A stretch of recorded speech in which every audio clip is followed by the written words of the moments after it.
Hi everyone, my name is Alda Cahyaningtyas. You can call me Alda. This is my interactive presentation number 6 that I'm going to submit for General Chemistry 1 that I'm taking with Doane University. Today I'm going to be showing you how to make a pasta rocket. So enjoy this video. In order to be able to do this experiment, you're going to need a few materials. First is a mason jar. The lid has to have a hole in the middle, so you might want to punch a hole before you begin conducting this experiment. And then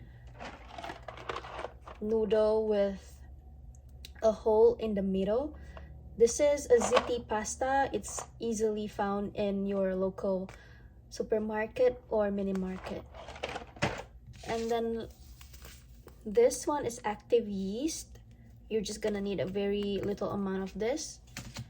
And this is hydrogen peroxide. You're not gonna need the whole bottle. You're only also gonna use a little amount of it. And this, a lighter. First, we're going to do the control experiment where we're going to not add yeast into the experiment. So we're just gonna be dealing with hydrogen peroxide and see if there is going to be a reaction that happens with just hydrogen peroxide. So here is the hydrogen peroxide.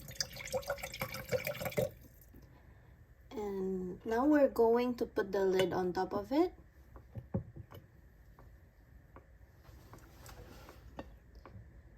And let's put the noodle on top of it.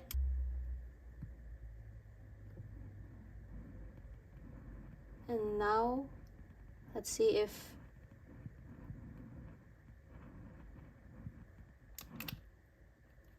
nothing happens and no fire is coming out of the hole in the middle of the ziti or the circular pasta that we have. Here's the mason jar. I'm going to put the cap to the side first, and it's been cleaned and it's empty. Now you're going to pour the hydrogen peroxide to the mason jar.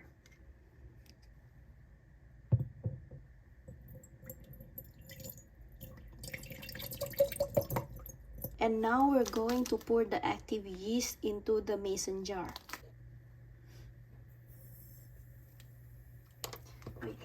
Now we're going to close this with the lid. You press it over here, and then you put the noodle on top of the hole of the cap, and then you light the noodle. Yep. Wait. Actually, let me hold it like this. Okay.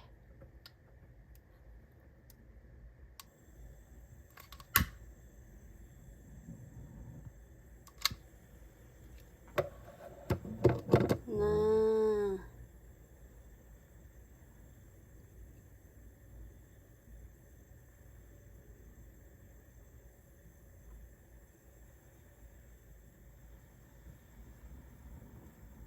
Not gonna burn yourself?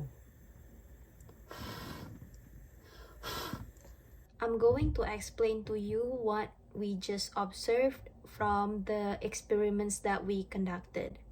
So first, we need to know what's hydrogen peroxide. Hydrogen peroxide is H2O2.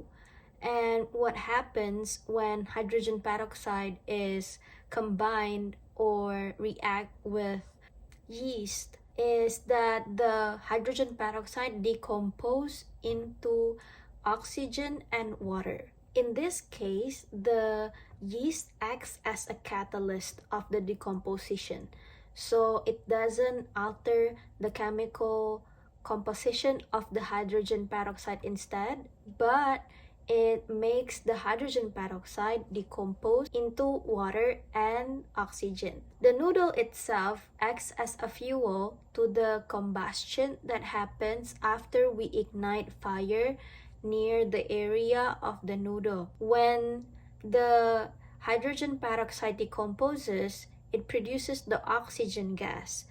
Because the oxygen gas is now funneled or channeled into the hole of the noodle, it's a perfect environment for us to be igniting a fire too. So we were able to observe combustion from the inside of the noodle going out of the noodle. This whole process of the combustion using fuel and the oxygen released by the hydrogen peroxide and fire is called oxidation.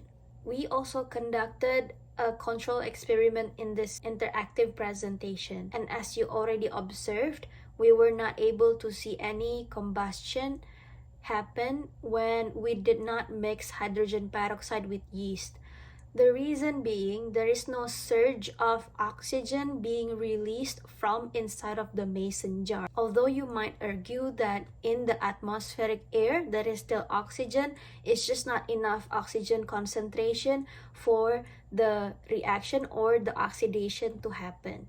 That's why we were not able to observe the fire from within the hole of the noodle going out, and we were not able to observe any combustion or oxidation in the control experiment. Thank you so much for watching this video. I hope you find it informative. Please feel free to reach out to me if you have any question or if there is any mistake or error in this video. Thank you so much once again. Bye bye.